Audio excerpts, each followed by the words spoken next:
11 April শুক্রবার ময়মনসিংহের পাটগুদাম বিহারি ক্যাম্পের উদ্যোগে ফিলিস্তিনি গাজায় ইসরায়েলি গণহত্যা ও বর্বরতার প্রতিবাদে বিক্ষোভ মিছিল বের করা হয়। ময়মনসিংহ থেকে এসএমকে মিজানের পাঠানো তথ্য ভিডিও চিত্রে থাকছে বিস্তারিত। অভিযান নিউজ টিভির সাথে আছি আমি তৌফিক হাসান। সকলেই পাটগুদাম ব্রিজ মোড়ে জড়ো হয় এবং ইসরায়েল বিরোধী স্লোগান ও বক্তব্য পেশ করেন। এছাড়াও ইসরায়েলের পণ্য বয়কটের জন্য সকলকেই সচেতন করা হয়।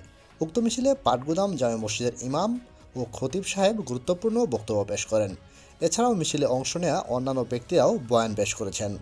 বয়ান শেষে প্রতিবাদী মিছিল নিয়ে শহরের প্রধান প্রধান সড়কগুলো প্রদক্ষিণ করা হয়। আমাদেরকে বেঁধে নিতে হবে। সম্মানিত ভাইয়েরা আমার, এই জন্য আমরা সকলে তাদের জন্য দোয়া করবো এবং কাছে